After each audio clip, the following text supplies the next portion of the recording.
Então, essa é a nossa análise do filme A Vida dos Outros, né? Já adianto que vai ter spoilers. Isso daqui não é uma recomendação de filme, pelo contrário, é uma análise, né? Então, se não quer spoiler, já feche o vídeo e indique a quem já assistiu, vai assistir o filme ou assista depois, né? Eu vou tentar ser bem sucinto, porque o meu tempo é curto também. Primeiro, história geral. Você tem o George Whistler, que é um espião da Stasi, né, a espionagem nazista, que é designado para investigar o George Dreaman, que é um dramaturgo suspeito de apoiar ideias contra o sistema, que é namorado barra amante da Krista Maria Simon, né, que é uma atriz que encena suas peças e que tem alguma participação, algum vínculo com a Stasi, né, que contra a vontade dela, ainda que ela tenha um amor sincero pelo Dreaman, né? Então o Whistler, que é esse espião de início apático, ele monta todo um aparato no apartamento do Dreaman, e todo o filme é sobre ele investigando o apartamento do Dreaman, né? Algumas curiosidades sobre esse filme é que a ideia do filme veio de uma espécie de historieta do Lenin, que dizem que certa vez ele teria comentado que ele não pode ouvir a Apassionata do Beethoven muitas vezes porque ela o tornava gentil, né? Isso o diretor disse ao The Guardian por ocasião da produção do filme, né? E é meio que o mote, né, do filme inteiro, como que a arte pode mover mesmo o coração de ditadores, né? Coisa curiosa, o filme ele teve de início um orçamento de 2 milhões para ser feito, tiveram que reduzir o salário dos atores em 20% e no final ele lucrou 77 milhões. Ele teve simplesmente 38 vezes ele superou em 38 vezes o valor do investimento inicial, né? Todo um sucesso. A filmagem, o figurino e os métodos utilizados de investigação ali são autênticos, né? E uma coisa curiosa é que realmente usaram equipamentos de espionagem da Stasi históricos verdadeiros para fazer o filme, seja emprestado de museus, seja de colecionadores, né? A trilha sonora principal do filme, que é a sonata para os homens bons, ela foi composta para o filme, né? Ela não existia antes, ela foi feita para o filme, né? E tudo isso redundou que o filme de fato ganhou o Oscar de melhor filme estrangeiro, por fim. Então, bem, só recapitulando algumas cenas emblemáticas, né? Primeiro, no percurso histórico, né? Você tem o suicídio do amigo do Dreaman, né, para quem já assistiu. Dreaman é este daqui, o escritor. Aqui nós temos o Whistler e aqui a Krista Maria, né? Então o amigo do Dreaman ele se suicida, né? Então o Dreaman ele resolve de fato começar a combater mais de frente o sistema. A Stasi entrevê alguma coisa aí, começa a espionar ele, encarrega o Dreaman, o Whistler disso, né? Tem a instalação dos aparelhos no apartamento dele. O Whistler, acompanhando de perto, se converte e começa a encobertar a escrita do livro que o Dreaman estava redigindo sobre os suicídios na Alemanha Oriental, né? Até que a Krista Maria, pressionada pela Stasi, denuncia, né, o Dreaman. O Whistler o acoberta, né? E por fim ela foge meio translocada, é atropelada, né? Tanto o Whistler quanto o Hempfer, patrão dele, são exonerados de seus cargos, né? São rebaixados, né? E vivem até o final da vida uma vida meio medíocre, né? O Dreaman passa impune até que em um certo momento ele descobre que o Whistler o havia ajudado, escreve um livro em sua homenagem, e a cena final do filme é justamente o Whistler descobrindo esse livro do Dreaman, né? E tem aquela a melhor fala de todas, né? Quando a moça da livraria vira para ele e pergunta: Senhor, quer que embrulhe esse livro? Ele fala: não, é para mim, né? No sentido de não só o livro físico é para mim, mas o livro foi escrito para mim, né? É sobre eu, né? Alguns detalhes assim, né? Mais detidos em algumas cenas, que foram as cenas que mais me chamaram a atenção. Primeiro, aquela cena do Whistler antes da conversão, entre aspas, quando ele está com a prostituta no apartamento, né? E aquela cena é extremamente fria, né? É realmente uma cena meio explícita, né? E que é realmente meio agonizante, né? E ao final, quando ela está saindo, ele, que é uma pessoa extremamente apática, quase que rompendo um pouco contra a sua tendência natural, né, com a sua tendência natural, pede para que ela fique mais, né? E isso ali meio que é o Germen Futuris, né? Um certo sinal do que aconteceria com ele no futuro, né? Ali você já tem uma certa fresta naquela crosta de tecnicismo que já denota que ele tinha alguma necessidade de uma companhia, ainda que naquele caso do modo mais podre possível, né? Uma outra cena emblemática que me chamou muita atenção é a cena da Chrissy do Dream ao piano tocando a sonata dos Homens Bons, né?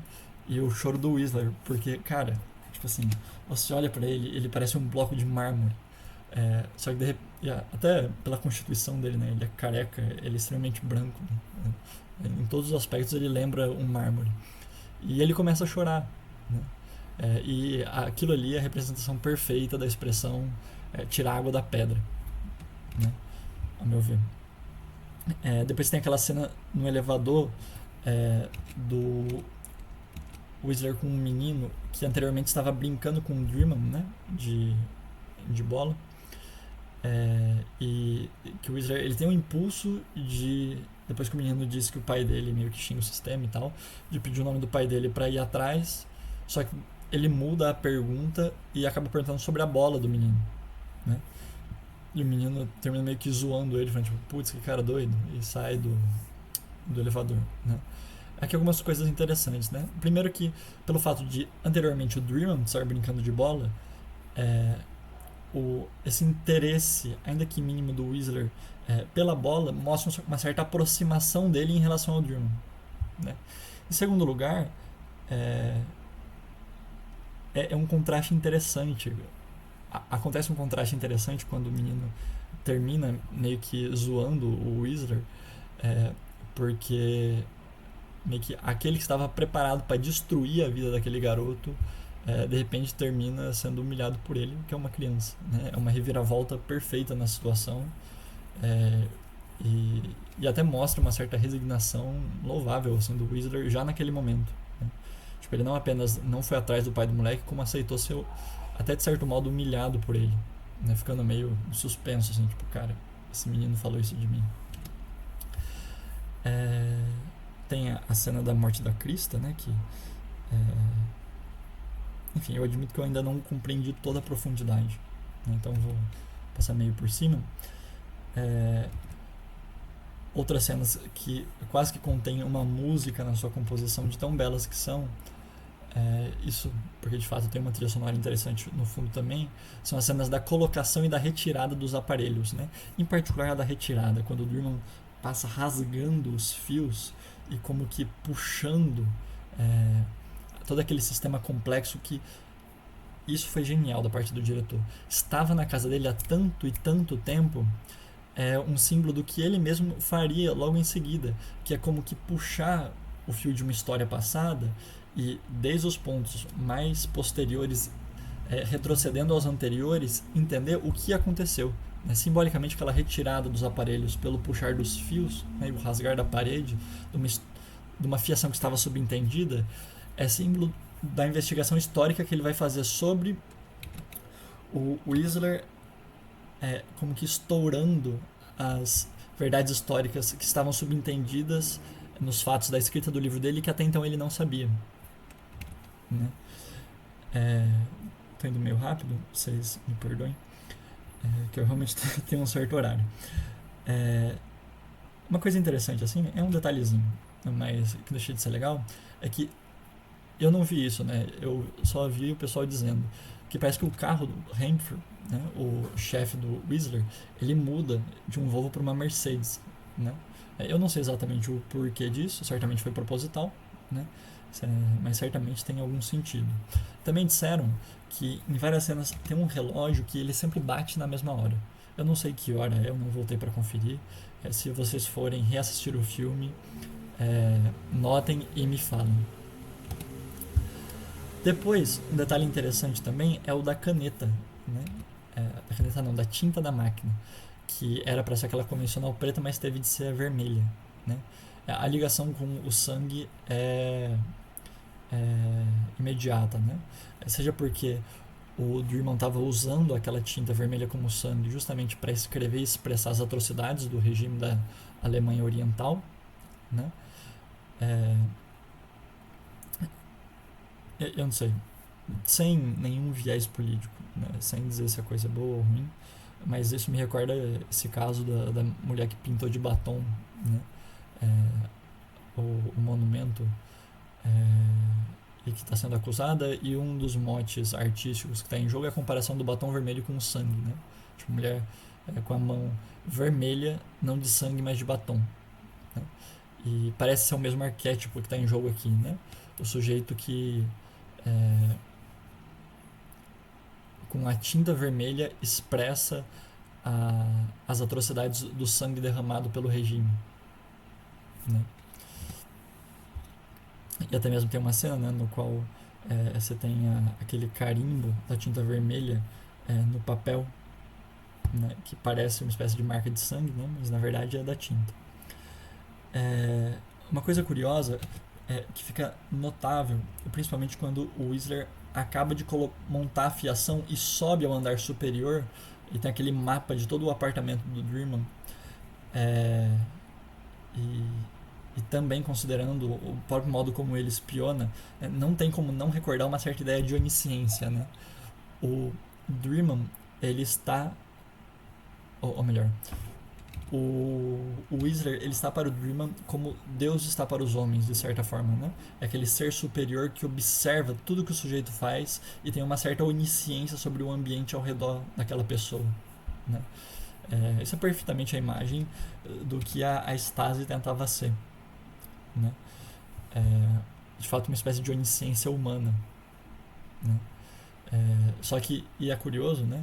Ele mesmo passa de ser uma onisciência maligna para quase que ser uma espécie de providência que tenta, no correr da história, mexer todos os pauzinhos para que o homem, o qual ele está monitorando, se dê bem, né? Eu vou só puxar uma coisa que eu ia dizer mais à frente, mas porque tem que ver com essa coisa, né? É muito curioso, porque nesse jogo de... Então o palco está montado, o Whistler espionará o Drummond em toda a sua potencialidade. E o Drummond, como um ator, também se mostrará com toda a sua força, né? O que virá desse embate do melhor dos espiões contra o melhor dos expressivos, por assim dizer, que é o escritor, né?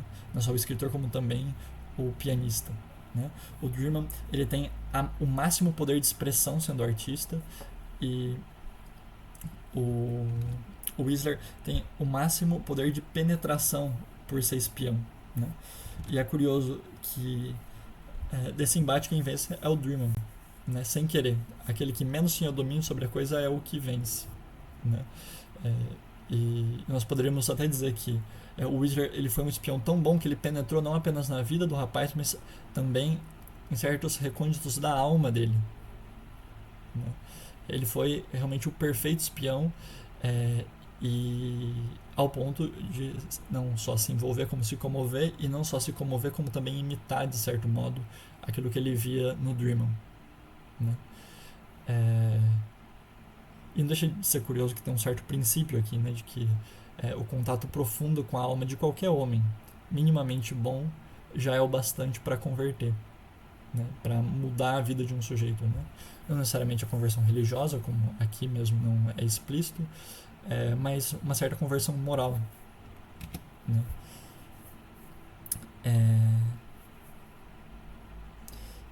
E tá, é uma coisa curiosa, eu tava comentando com minha namorada, é que a primeira parte do filme ela é quase nojenta, assim, e opressiva, né? Só que na segunda parte existe uma certa virada. E eu não pude deixar de achar muito interessante como que a segunda parte fez florescer naquela atmosfera terrível da primeira, é, temas de uma bondade quase calorosa, assim, né? Você realmente se sente bem perto do Whistler do final, né? Enquanto do primeiro a sensação mais natural era de repulsa mesmo. Tipo, meu Deus, que sujeito imprestável, né? Nojento, podre, né? É, e tá. Uma outra coisa curiosa é um certo jogo de promoções que existe ali, né? Desde o começo do filme, você tem essa temática dos espiões é, e funcionários da Stasi que tentam cada vez mais subir de posto, né? Até que o Whistler, em determinado momento, renuncia a essa ascensão, né? E ele mesmo nunca deu a entender que queria ascender e ascender sem limite, parecia ser uma pessoa meio indiferente a esses jogos, né? Mas coisa é que ele cai e cai, levando todo mundo consigo, né? Por não ter cumprido a sua missão e, consequentemente, ter feito com que os seus superiores não cumprissem, né? Em detrimento dele próprio, né? E é curioso porque nessa passagem da autoespionagem, né? Do ser um autoespião que ele era para o abrir de cartas, que é uma baixa espionagem, né? Tipo assim, putz, de início ele vasculhava a vida mais íntima das pessoas mais perigosas ao Estado. Agora ele está abrindo cartinha de correspondência de pessoas simples, né? Houve um rebaixamento na espionagem, né? No encargo dentro da Stasi que ele ocupava, né? Considerando isso com a cena final, né?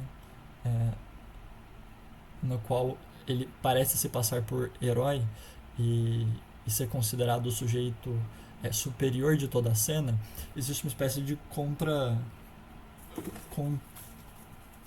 contradireção dos dois temas acontecendo, né?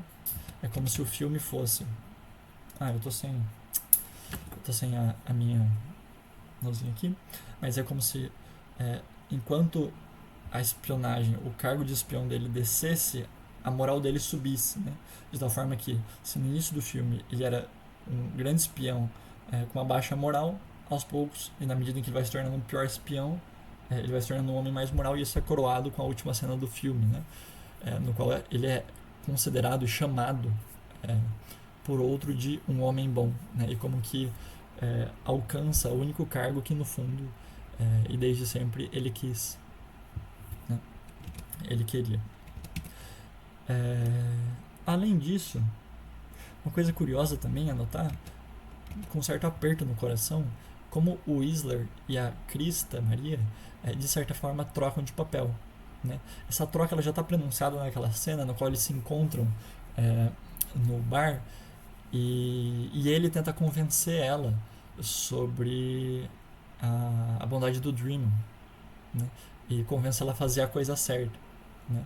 Mas a verdade é que no final do filme a troca é inevitável e acaba que o Dream é defendido e salvo pelo Whistler, enquanto a Krista Maria é quem o denuncia, né?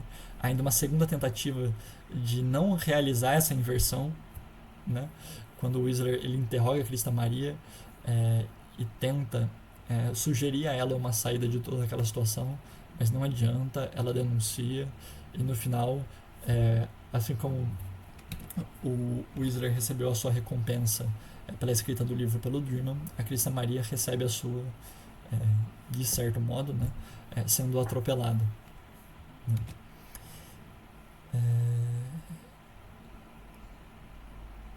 E bem, para encerrar, eu não poderia deixar de fazer uma menção extremamente honrosa ao final desse filme, que é uma pérola. É uma pérola, né? E realmente não dá para dar o peso da coisa só com elogios. Você tem que de fato assistir o filme, sentir a temática e receber todo o peso da última cena, né? Primeiro, acho que para entender a densidade da coisa é importante notar a importância da peça de piano Sonata para os Homens Bons, né, no enredo do filme, né? É ela que converte o Whistler, é a ela que o Dreamer e a Crista Maria recorrem no momento de tensão, né? Ela é como que o leitmotiv, né? O espírito que rege toda a temática do filme, né? É menos um filme sobre espionagem e mais um filme sobre bondade, em última instância, né? E é curioso que essa espécie de música de fundo que regia as coisas que aconteciam ali e que é no fundo a única interpretação do filme, a interpretação do filme é a música, né?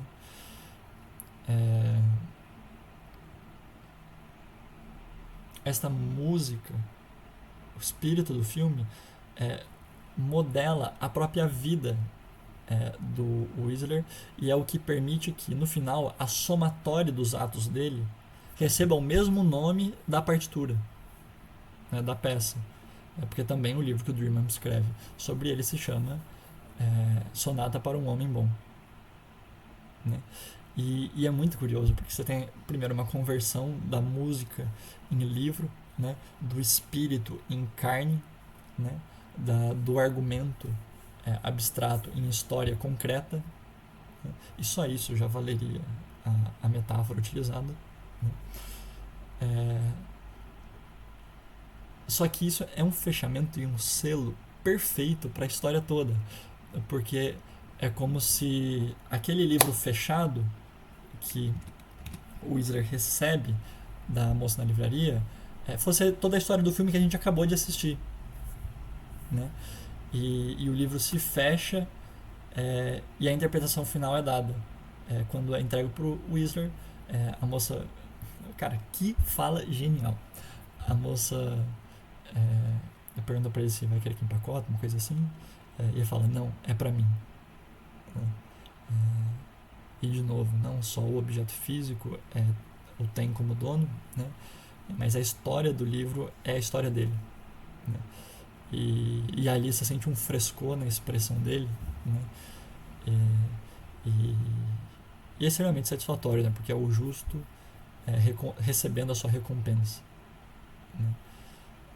É como que o coroamento, ainda que tardio, de tudo que ele fez de bom, né? E daquele momento de conversão intensa que ele teve na vida dele, né? E realmente é interessante porque talvez o mais bonito é que a coisa foi desinteressada, né? Ele não se esforçou por falar pro Dreamer, ele não se esforçou por publicar a história, e enfim, de fato, se não fosse um certo desígnio quase providencial do Dreamer descobrir a coisa, né, não seria publicado. E a questão é a inversão, né? O Dreamer, que a história inteira foi investigado pelo Whistler, agora ele investiga o Whistler e lhe dá o troco, né? Se o Whistler de início salvou com a sua espionagem a vida do Dreamer, né, agora o Dreamer com a sua espionagem ressalta toda a bondade do Whistler e o põe na cena pública, né, a apreciação pública, por assim dizer. Não consigo falar mais sobre a história. Isso daqui é o meu máximo e meu tempo está esgotando. Se vocês tiverem mais alguma coisa para comentar, por favor, comentem. Esse filme é extremamente impactante para mim, né? E bem, se souberem de alguém que gostaria de assistir essa análise, compartilhem, curtam o vídeo aí também. E é isso.